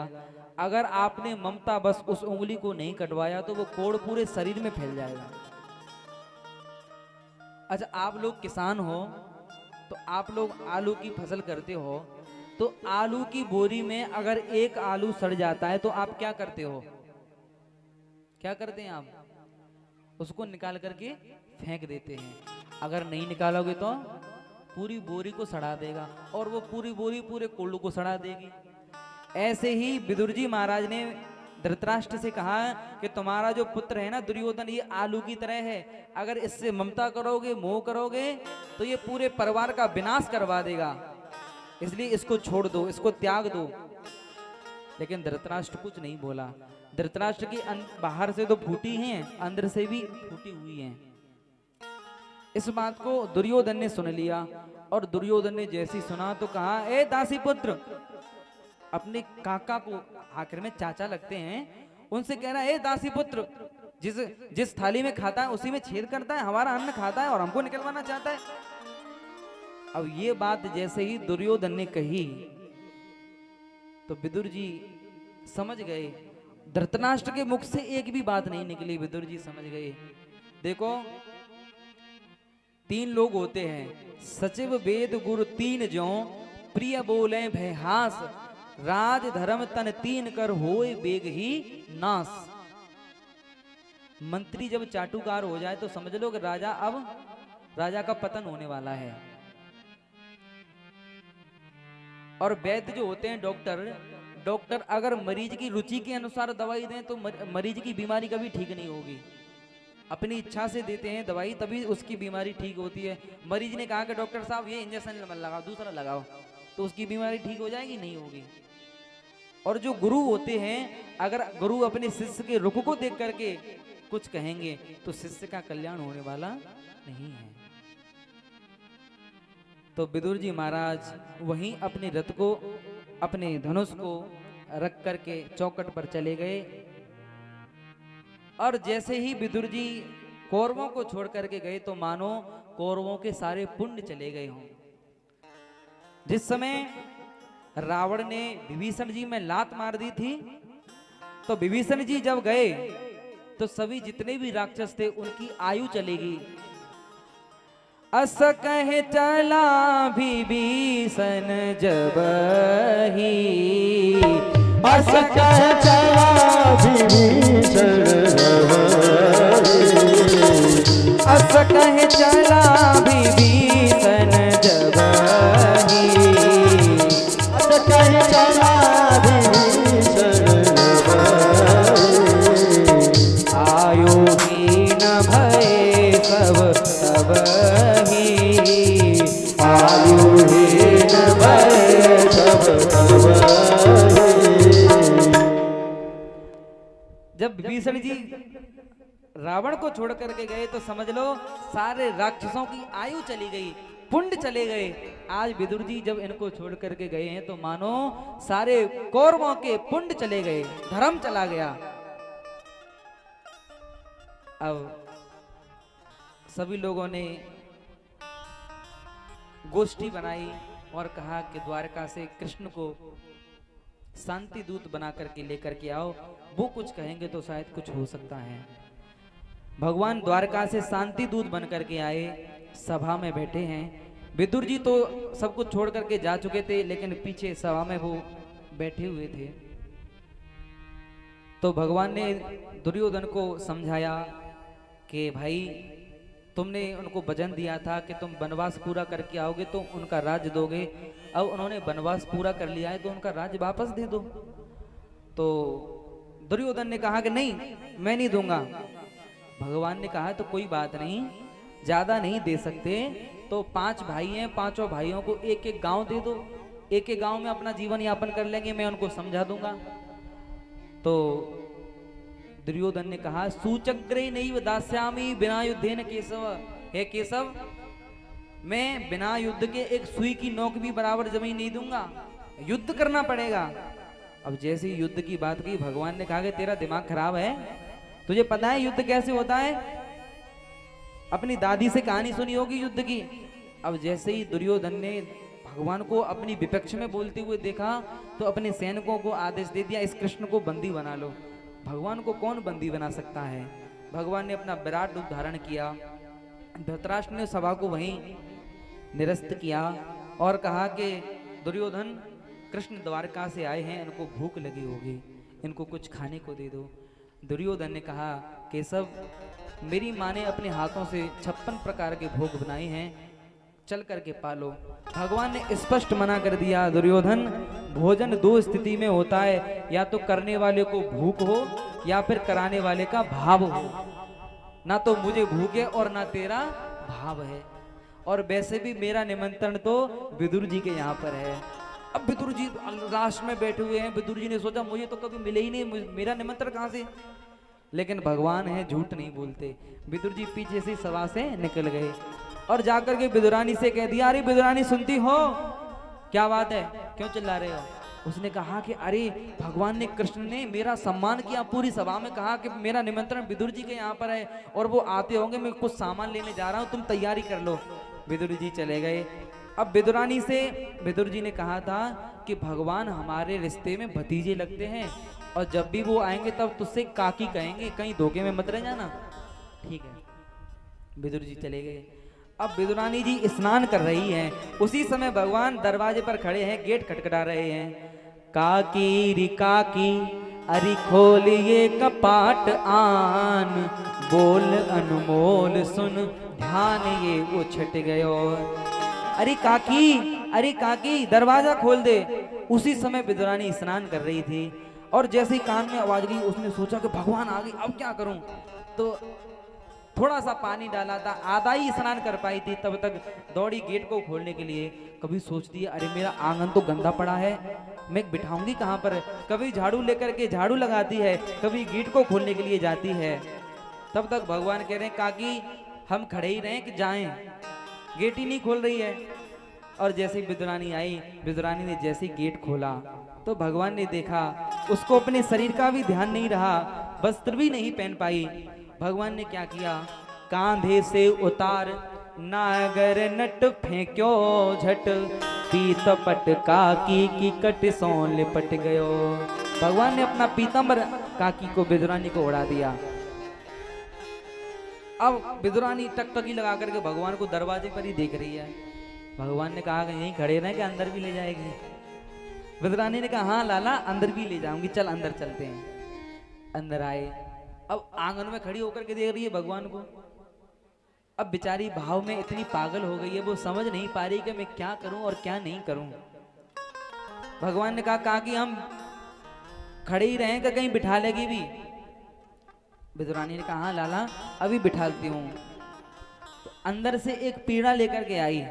पीड़ा जानते हो ए मिया, पीड़ा जानते हो? पीड़ा पहले की हमारी माताएं, बड़ी बूढ़ी माताएं उस पर बैठ करके चक्कियाँ चलाती थी। चक्की आजकल तो शायद नहीं चलाती, आजकल के जो नए बच्चे हैं उनको तो पता ही नहीं है। अगर नहीं जानते हो और नहीं समझते हो तो ऐसे समझ लो कि खाट को बच्चा, चारपाई को बच्चा। पीड़ा अंदर से निकल के आई। अब उस पीड़ा को पूरे आंगन में लेकर के घूम रही है। कभी यहाँ डालती है, अरे ये जगह साफ नहीं है, कभी दूसरी जगह। अब पूरे आंगन की परिक्रमा लगवा दी विदुरानी ने भगवान को, कहीं बिठाला नहीं। भगवान ने कहा कि हम ऐसे चक्कर लगाते रहे कि कहीं बैठे भी। विदुरानी ने कहा हाँ कन्हैया आ, अभी अभी बिठालती हूँ। तो एक जगह उसने पीड़ा डाला और डाला भी तो उल्टा। भगवान भी भाव के कारण कुछ नहीं कह रहे, क्योंकि भगवान तो कहते हैं भाव का भूखा हूं मैं, भाव ही एक सार है, भाव से भजले मुझे उसका बेड़ा पार है। भगवान तो भाव के भूखे हैं। इतना भाव देखा विदुरानी का, उल्टे पीड़े पर बैठ गए। और भगवान ने कहा हमारे लिए तो सुविधा है क्या, कि स्टैंड रख दिया, हाथ रखने के लिए स्टैंड है ये उसके पाए। तो भगवान ने उस पर हाथ रख लिया। उसी समय क्या हुआ, भगवान ने कहा काकी बहुत जोर से भूख लगी है। विदुरानी ने कहा कि लाला तुम्हारे काका तो बाजार गए कुछ सामान लेने के लिए, तब तक ऐसा करते हैं मेरे घर में केले रखे हुए हैं और मैंने अपने हाथों से ही उस वृक्ष को सींचा है, जल दिया है, बड़े मीठे हैं केले, अगर तुम कहो तो मैं ले आऊं। भगवान ने कहा हाँ काकी ले आओ। अंदर से विदुरानी केले लेकर के आई और आंगन में बैठी है, भगवान को टकटकी लगा करके देखने लगी और कहने लगी कन्हैया मैं अपने हाथों से खिला दूं। भगवान ने कहा हाँ मुझे खिला दे। तो विदुरानी ने क्या किया, केले को नुकाया, अब छिलका तो भगवान को दे दिया और जो उसका गूदा था वो जमीन पर पटक दिया और भगवान को देख रही है। भगवान को छिलका दे दिया खाओ, और गूदा था उसका वो जमीन पर पटक दिया। अब भगवान भी भाव के भूखे हैं, केले के भूखे नहीं है, तो भगवान छिलके को भी खा गए। अब बार बार केले को नुका रही है, बार बार गूदे को जमीन पर डाल दिया और छिलका भगवान को दे रही है। भगवान ने भी नहीं कहा तू क्या खिला रही है। भगवान तो खाते गए, एक खाया, दो खाया, तीन खाए, चार खाए, ऐसे खाते गए, बहुत सारे छिलके खा लिए भगवान ने। तब तक क्या हुआ, विदुर जी आ गए बाजार से। विदुर जी ने बाहर से आवाज लगाई, अरे विदुरानी ले सामान लेकर के आया हूं, भगवान आते होंगे। विदुरानी ने कहा आते नहीं होंगे, वो आके बैठ गए हैं। अच्छा तो ये सामान ले, और सामान लेकर के थाली में लगा करके ले आ। विदुर जी ने आकर के देखा कि जमीन पर केले के गूदे पड़े हुए, छिलके कहीं दिखाई नहीं दे रहे। तो विदुर जी ने कहा कि छिलके कहाँ गए। तब तक भगवान बोले हमारे लेटर बॉक्स में, छिलके हमारे लेटर बॉक्स में चले गए। अब विदुर जी ने सोचा कि जिस बात का डर था वही हो गया, इस पागल ने भगवान को छिलके खिला दिए। पहली बार तो हमारे घर आए थे और उनमें भी इसने उनको छिलके खिला दिए। अब भगवान से विदुर जी कह रहे हैं कि प्रभु इसकी बात का बुरा मत मानना, ये तो भाव में पागल हो गई है, इसको तो कुछ भी याद नहीं आया, ये तो बहुत कुछ कहा। विदुर जी ने क्या किया, एक केला लिया और छिलका नुकाया, छिलका तो जमीन पर पटक दिया, फेंक दिया, और गूदा भगवान को दिया।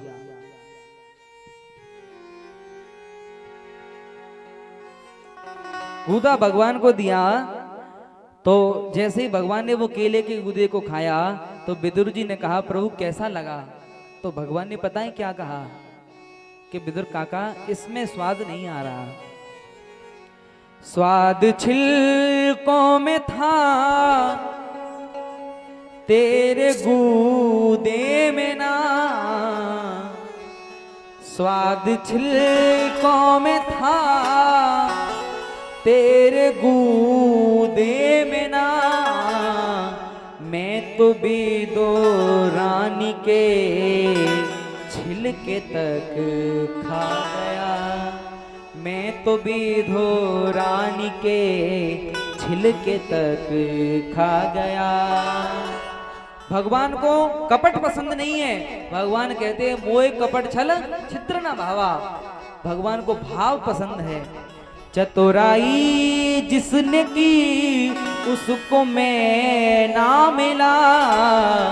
चतुराई जिसने की उसको मैं ना मिला।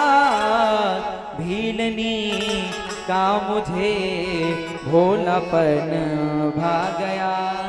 अरे भगवान ने भाव के कारण सबरी माता के झूठे बेर खा लिए। भगवान ने भाव के कारण विदुरानी के छिलके खा लिए। भावना में भावना हो, भावना बेकार है। भावना में भाव हो तो भव से बेड़ा पार है।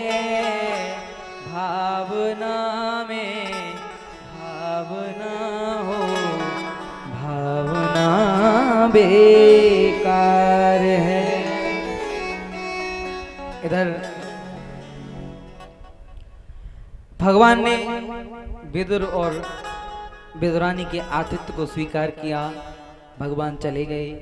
विदुर जी भी अपने घर को छोड़ करके चले गए। महाभारत का युद्ध हुआ 18 दिन तक। भगवान जब सुधाम गमन कर रहे थे तब विदुर जी को बहुत याद किया था। हरिद्वार में उद्धव जी से भेंट हुई। उद्धव जी ने विदुर जी से कहा कि मैत्री जी के पास चले जाओ, वो कुछ उत्तर देंगे, कुछ आपको उपदेश देंगे। विदुर जी ने आकर के मैत्री जी महाराज से बहुत सारे प्रश्न किए। अंत में सृष्टि विषयक प्रश्न पूछे। महाराज सृष्टि की उत्पत्ति कैसे हुई? तो उन्होंने बताया कि सबसे पहले भगवान नारायण की नाभि से एक कमल निकला। उस कमल में से ब्रह्मा जी निकले और ब्रह्मा जी से भगवान ने कहा कि इस सृष्टि की वृद्धि करो। तो ब्रह्मा जी ने सबसे पहले 4 ऋषियों को उत्पन्न किया, सनक, सनंदन, सनातन और सनत कुमार। इनसे कहा कि तुम सृष्टि की वृद्धि करो। इन्होंने कह दिया हम तो भगवान का भजन करेंगे, हमें सृष्टि से कोई मतलब नहीं। फिर 10 ऋषियों को उत्पन्न किया, उन्होंने भी कह दिया हम भगवान का भजन करेंगे। उसके बाद में थोड़ा क्रोध आया तो ब्रकुटी से एक रुदन करता हुआ बालक पैदा हुआ। उसने भूत प्रेतों की सृष्टि की वृद्धि कर दी तो ब्रह्मा जी ने शांत की। उसके बाद में अपने दाएं बाएं अंगों से मनु और शत्रुपा को उत्पन्न किया। उनसे कहा कि तुम सृष्टि की वृद्धि करो। उन्होंने कहा कि पिताजी पृथ्वी तो है ही नहीं, तो पृथ्वी को हिरण्याक्ष समुद्र में चुरा करके ले गया था। तो ब्रह्मा जी की नासिका से एक बराह निकला। धीरे धीरे बहुत बड़ा विशाल शरीर हो गया। भगवान ने बराह अवतार लिया। बोलिए बराह भगवान की जय हो। हिरण्याक्ष का वध करके उस पृथ्वी को लेकर के आए। मनु शत्रुपा ने सृष्टि की वृद्धि की। सबसे पहले 5 संतान हुई, 3 कन्या और 2 बेटे। आकुति, देवहूति और प्रसूति। 2 बेटे हुए, उत्तानपाद और प्रियव्रत। बीच की बेटी थी देवहूति। एक ऋषि थे करदम, वो तपस्या कर रहे थे 10,000 वर्ष से। भगवान ने कहा कि वरदान मांगो, मैं तुम्हारी तपस्या से खुश हूं। उन्होंने कहा प्रभु मुझे मेरा विवाह करा दो। भगवान ने कहा कि तुम विवाह के लिए 10,000 वर्ष से तपस्या कर रहे थे। ऐसी बात नहीं है, विवाह के लिए नहीं कर रहे थे, लेकिन भगवान ने उनके मन में प्रेरणा दी थी क्योंकि भगवान अवतार लेना चाहते थे। तो भगवान ने कहा कि आज से तीसरे दिन मनु और शत्रुपा अपनी पुत्री देवहूति जी को लेकर के आएंगे, उनको तुम स्वीकार करना। तो भगवान उनको वरदान दे रहे हैं कि और पुत्र रूप में मैं तुम्हारे यहाँ आऊंगा। भगवान वरदान देकर के चले गए। तीसरे दिन मनु और शत्रुपा जी अपनी कन्या देवहूति को लेकर के आए और अब यहाँ पर करदम ऋषि ने देवहूति जी की परीक्षा ली। क्या परीक्षा ली? 4 आसन डाले, एक तो अपना, 2 मनु शत्रुपा के और चौथा देवूति जी का। सभी बैठ गए, लेकिन देवूति माता आसन पर नहीं बैठी। क्यों? क्योंकि वो सोच रही हैं कि मेरे माता पिता मुझे इनको सौंपने आए हैं, मेरा विवाह इनके साथ होगा, और पतिव्रता स्त्री का धर्म है कि पति के हाथों से कोई सेवा नहीं लेनी चाहिए। तो अगर मैं इस आसन पर नहीं बैठती हूँ तो मेरे पति का अपमान होगा, और बैठ जाती हूँ तो मेरा पतिव्रत धर्म नष्ट होगा। तो क्या करना चाहिए? तो माता देवूति ने उस आसन को प्रणाम किया, प्रणाम करके बगल में बैठ गई। करदम ऋषि बड़े प्रसन्न हुए। मनु और शत्रुपा ने कहा कि आप हमारी कन्या को देख लो, कुछ कहना हो, कुछ सुनना हो। करदम ऋषि ने कहा हमें आपकी कन्या स्वीकार है। पहले जब बेटी देखी जाती थी, पहले बेटी देखने आते थे तो पहले रंग रूप नहीं देखते थे, पहले लंबाई चौड़ाई पतलाई नहीं देखते थे, पढ़ाई नहीं देखते थे, पहले देखते थे संस्कार, बेटी में संस्कार कैसे हैं। अगर बेटी में अच्छे संस्कार हैं, आजकल हमारी माताएं अपने बेटों के लिए बहू देखने जाती हैं तो सबसे पहले क्या देखते हैं? अरे कितनी लंबी है, हमारे बेटे के बराबर है कि नहीं है, थोड़ी गोरी है कि नहीं, थोड़ी मोटी ताजी, थोड़ी ज्यादा मोटी होगी, ये नहीं चलेगा, रिजेक्ट, इसको रिजेक्ट कर दो, उसको रिजेक्ट कर देते हैं। आजकल हम लोग पता नहीं क्या क्या, बेटी बहू देखने जाते तो पता नहीं क्या क्या पूछते हैं। एक माँ अपने बेटे के लिए बहू देखने गई, आजकल की मॉडर्न जमाने की थी, तो और बहू भी मॉडर्न जमाने की थी। तो उस सास ने अपनी होने वाली बहू से प्रश्न पूछा, बोले बेटी तुम्हें क्या क्या आता है, तुम क्या क्या कर लेती हो? उसने सारी बात बता दी, मुझे ये मेरी ये हॉबीज़ हैं, सारी बात बताई कि मुझे ये अच्छा लगता है, मुझे ये पसंद है। तो अच्छा बेटी तुझे रसोई में क्या आता है? अब बहू भी ऐसी बोले माता जी हमको रसोई में चक्कर आता है, रसोई में चक्कर आता है। और जैसे तैसे शादी हो गई। अब एक दिन क्या हुआ, उस बहू ने चावल बनाए, चावल बनाए तो चावल में कई बार कंकड़ी आ जाती है, पत्थर आ जाता है थोड़ा सा, तो कंकड़ आ गया, उस सास के दांत के नीचे दबने लगा, उसको कंकड़ को अचानक, उसको बड़ा क्रोध आया, अरे बहू ये भगवान ने तुझे आंखें दी हैं देखने के लिए, कंकड़ नहीं देख सकती थी, इसमें कंकड़ डाल दिया, देख नहीं सकती थी। तब तक बहू अंदर से निकल गया है कि भगवान ने तुझे 32 दांत दिए थे, एक आध कंकड़ चबा नहीं सकती थी। तो बाद में जब ऐसी बहू देखने आते हैं, यानी पढ़ी लिखी बहू, तो आपसे यही कहेगी, अगर बहू में संस्कार हैं तो लोग कहेंगे ये किसकी बहू है? अरे देखो उसकी बहू है, बड़ी संस्कारवान है। और जो पढ़ी लिखी होती है वो बड़े एटीट्यूड में चलती है, बड़े अभिमान में चलती है, अपने आगे किसी को नहीं देखती है। ऐसी पढ़ी लिखी से क्या फायदा? उससे अच्छा तो किसी संस्कारवान, किसी गरीब की बेटी को ले आओ जो जिंदगी भर तुम्हारे आश्रित रहेगी, जिंदगी भर तुम्हारी सेवा करेगी। और देखो पहले की बात थी, पहले दूल्हा का परीक्षण होता था, पहले दूल्हा की परीक्षा होती थी। राम जी का परीक्षण हुआ, दरवाजे पर आए, शंकर भगवान का विवाह हुआ तो शंकर भगवान का भी परीक्षण हुआ। लेकिन आजकल सारी परीक्षाएं बेटियों को देनी पड़ती है। सुबह से बेटी का बाप नंगे पैर मंदिर में जा रहा है, भोले बाबा के मंदिर में प्रणाम कर रहा है कि मेरी बेटी को कुछ आज देखने वाले आ रहे हैं। रास्ते में एक संत मिले, महाराज आशीर्वाद देना, मेरी बेटी को देखने आ रहे हैं, पसंद कर जाएं। अब जैसे देखने वाले आए, अब वो तो आते ही 10-15 हैं, तो देखने वाले आए, पहले तो चौड़ाई, लंबाई, मोटाई, रंग रूप, उसका सब कुछ देखा। अब बेचारी बेटी सुबह से बैठी हुई है, सजी हुई, संवरी सी, मूर्ति सी बन करके बैठी हुई है। चाय का कप लेकर के आई, चाय का कप लेकर के आई। अब ऊपर नीचे सबने देखा, देख करके उसके बाद में प्रश्नों की बौछार लगाई। उसके होने वाली सास ने प्रश्न पूछे, उसके होने वाले ननद ने प्रश्न पूछे, होने वाले देवर ने प्रश्न पूछे। अब ससुर का भी मौका लग गया, ससुर ने भी प्रश्न पूछ लिए। अब वो बेचारी सबका उत्तर दे रही है, हाँ हाँ ठीक है हाँ में अब क्या कहे। उसके बाद में सभी ने प्रश्न पूछ लिए। अब उसके होने वाले पति का नंबर आया, उसने कहा कि तुम भी कुछ पूछोगे? हाँ हम भी पूछेंगे। अब उस पति ने, होने वाले पति ने कहा कि अब सब तो प्रश्न पूछ लिए हैं, हम केवल 2 ही प्रश्न पूछेंगे। बोले क्या? उसने कहा कि तुमको गाना आता है? उसने कहा हाँ आता है। अच्छा तुमको नाचना आता है? उसने कहा हाँ आता है। उस पति ने कहा कि चलो हम अब घर जा रहे हैं, घर जाकर के बता देंगे, फोन पर बता देंगे, पास या फेल जो भी हो हम बता देंगे। लेकिन वो बेटी भी भारतवर्ष की थी। जैसे ही पति जाने लगा, उसने अपने होने वाले पति का हाथ पकड़ा और कहा कि तुमको मेरे साथ पूरी जिंदगी नहीं बितानी, मुझे भी तुम्हारे अपनी जिंदगी तुम्हारे साथ बितानी है। तुमने इतने प्रश्न मुझसे पूछे, एक प्रश्न मेरा भी है। उसने कहा हाँ हाँ पूछो, क्या बात है। बोले तुमने इतने सारे प्रश्न पूछे, मैंने सभी का उत्तर दिया, मैं केवल एक ही प्रश्न पूछना चाहती हूँ। बोले पूछो। बोले तुमने कहा कि गाना आता है, मैंने कहा आता है। तुमने कहा नाचना आता है, मैंने कहा आता है। मैं भी तुमसे एक प्रश्न पूछती हूँ। बोले पूछो, क्या बात है। बोले तुमको तबला बजाना आता है। अब उसके होने वाले पति ने कहा इसका क्या मतलब, क्या मतलब, हमको तबला नहीं, नहीं तो नहीं आता। बोले तुम क्या हमको रिजेक्ट करोगे, हम भी तुमको रिजेक्ट करते हैं। बोले इस क्या मतलब, ये क्या बात हुई।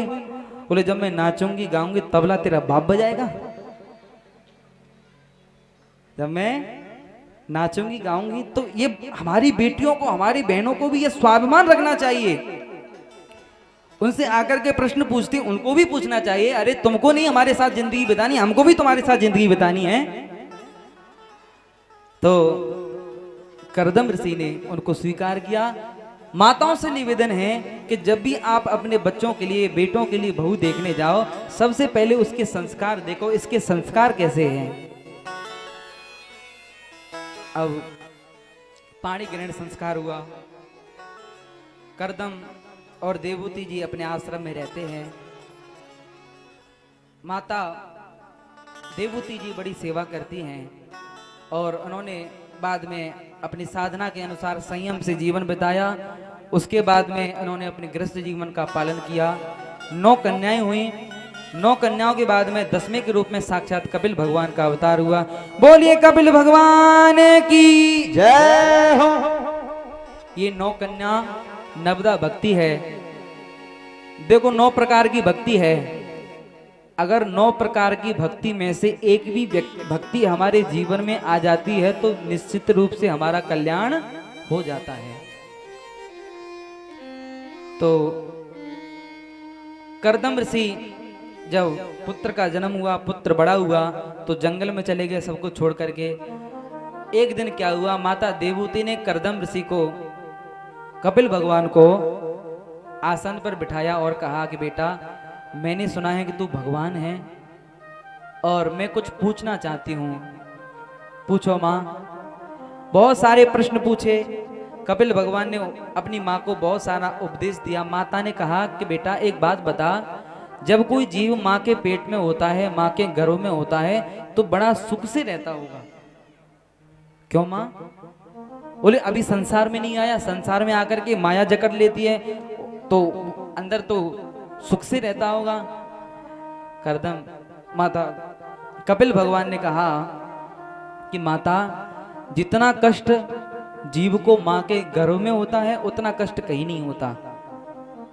सूची विरग्नि वर्णाभि भिन्न गात्र निरंतरम यद दुखम जायते तस्य गर्भे तदस्गुणम भवेत्। एक बिच्छू जब काट लेता है तो कितना दर्द होता है। किसी को काटा है? एक बिच्छू जब काट लेता है तो कितना दर्द होता है। ऐसे ही 8 बिच्छू एक साथ काट लें कितना दर्द होगा। इससे भी 8 गुना ज्यादा दर्द उस जीव को होता है जो जीव माँ के गर्भ में होता है। जैसे सुई होती है, सुई को आप गर्म कर लो, गर्म करके अपने शरीर पर चुबाओ तो कितना दर्द होगा। इससे भी 8 गुना ज्यादा दर्द उस जीव को होता है जो जीव माँ के गर्भ में होता है। फिर वो जीव प्रार्थना करता है भगवान से, हे प्रभु यदि तो निर्गमस्यामि भजिष्यामि हरिम प्रभुम, एक बार इस नरक से निकाल दो, बाहर आकर के मैं आपका भजन करूंगा।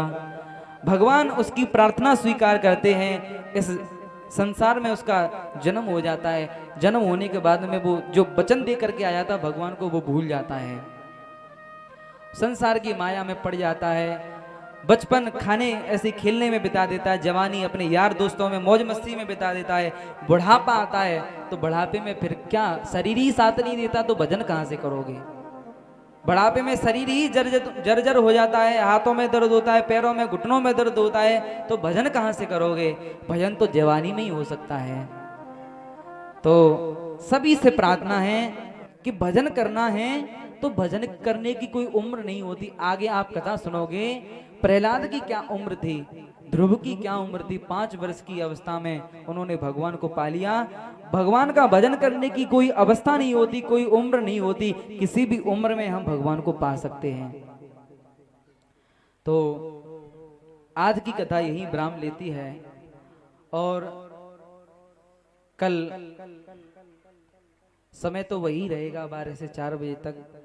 सभी से प्रार्थना है, मैंने आपसे कल कहा था थोड़े बहुत लोग बड़े तो हैं, खुद भी कथा सुनो और दूसरों को भी कथा सुनाओ। अपने पड़ोसियों को, पड़ोसन को, सहेलियों को, सहेलाओं को, सबको अपने साथ में लेकर के आओ, क्योंकि कथा सुनने से जितना लाभ मिलता है उतना हमें दूसरे को सुनाने से मिलता है। तो सभी लोग अब जिनका नाचने का मन हो वो नाच सकते हैं। बोली वृंदावन बिहारी लाल की, श्रीमद् भागवत महापुराण की जय जय श्री राधे। एक नाचने का भजन होगा, उसके बाद में आरती होगी। बोली सावरिया सरकार की, कि तेरे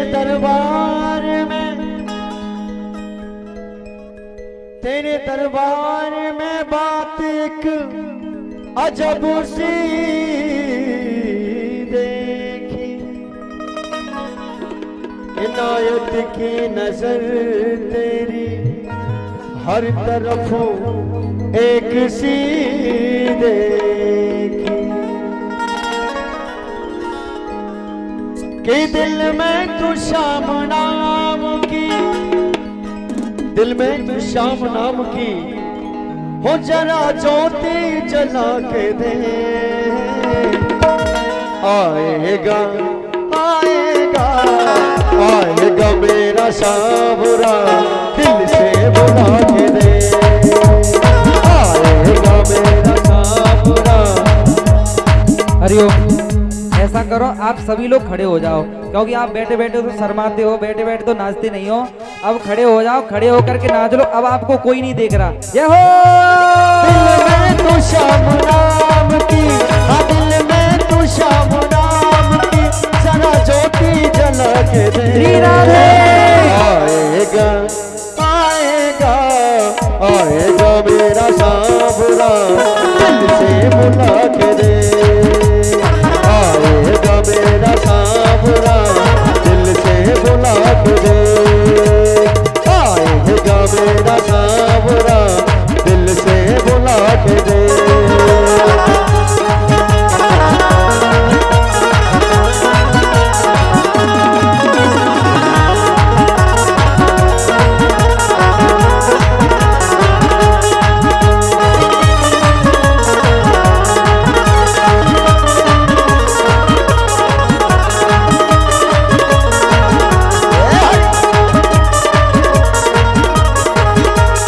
किस्मत के ताल खोलना कान्हा के हाथ है, भक्तों कान्हा के हाथ है। किस्मत के ताल खोलना कान्हा के हाथ है, भक्तों कान्हा के हाथ है। एक तेरे कष्ट में इतना पल भर की बात है, ओ भक्तों पल भर की बात है। किस्मत के ताल खोलेगा, किस्मत के ताल खोलेगा, जरा ताली बजा के दे। आएगा आएगा आएगा मेरा सावरा, दिल से बुला के दे। आएगा मेरा सावरा, दिल से बुला के दे।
खड़े हैं, जो लोग खड़े हैं, क्या उनको नाचना नहीं आता? आता है ना? अरे जिनको नहीं आता वो ऊपर हाथ करके उल तो सकते हैं भगवान के नाम में। जय हो।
आरती के लिए आगे आ जाए परीक्षित जी।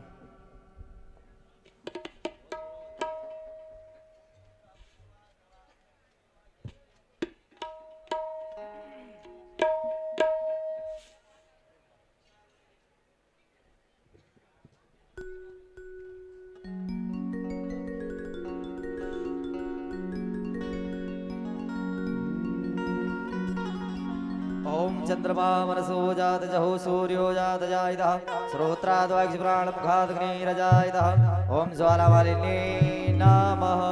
सभी लोग अपने अपने हाथ जोड़ ले, अपने अपने सर रख ले। आइए चलते हैं, आरती में प्रवेश करते हैं। श्री भागवत भगवान की है आरती, पापियों को पाप से है तारती। श्री भागवत भगवान की है आरती, पापियों को पाप से है तारती। ये अमर ग्रंथ ये मुक्ति पंथी, पंचम वेद निराला, नव ज्योति जगाने वाला। ये अमर ग्रंथ ये मुक्ति पंथी, पंचम वेद निराला, नव ज्योति जगाने वाला। हरि नाम यही हरि ध्यान यही, हरि नाम यही हरि ध्यान यही, श्री मधुसूदन की आरती।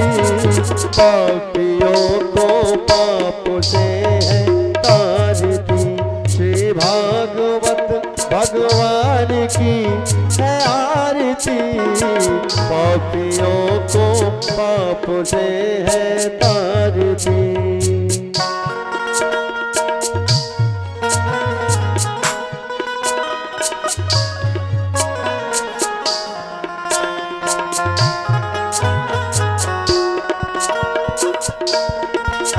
ये शांति गीत पावन पुनित, पापों को मिटाने वाला, हरि दर्श कराने वाला। ये शांति गीत पावन पुनित, पापों को मिटाने वाला, हरि दर्श कराने वाला। ये सुकरणी ये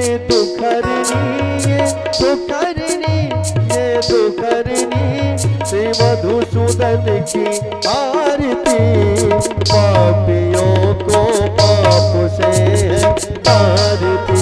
श्री भागवत भगवान की है आरती, पापियों को पाप से है तारती।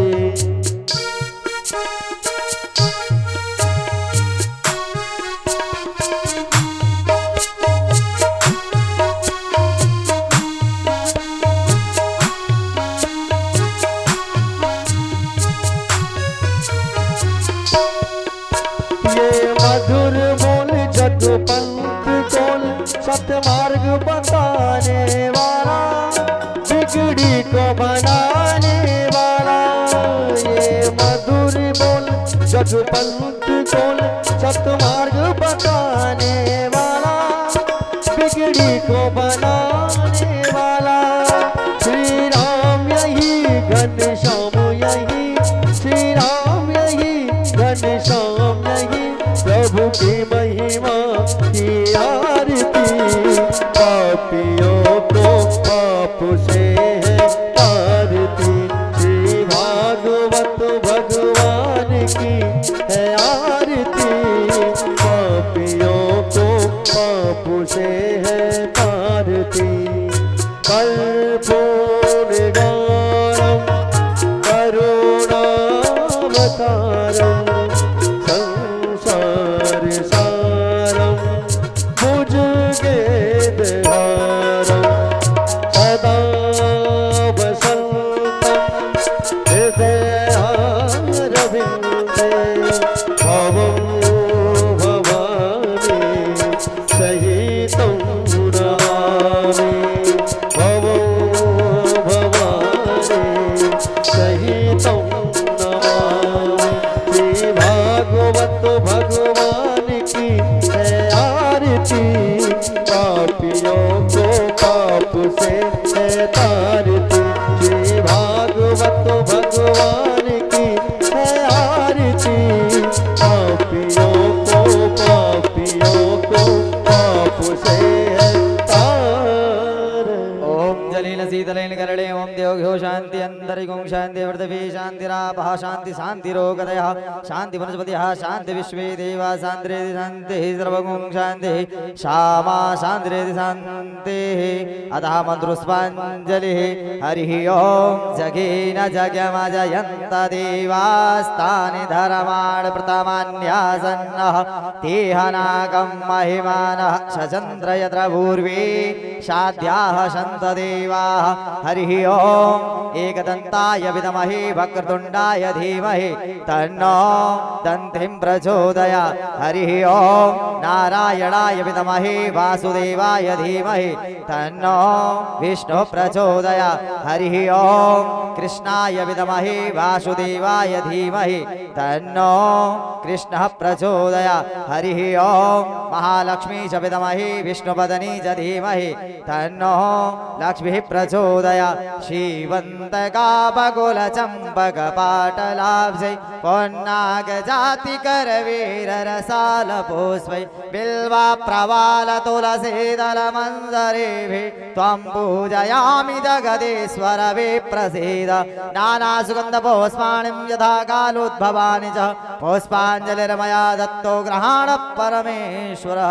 शोभन सुगन्धित सुमन मधु शोभन सुगन्धि शुभा पुष्पांजलि अर्पित करें हे व्यास करो स्वीकार। अतः श्रीमद्भागवत महापुराणाय नमः प्राण पुरुषोत्तमाय नमः मंत्र पुष्पांजलिं समर्पयामि।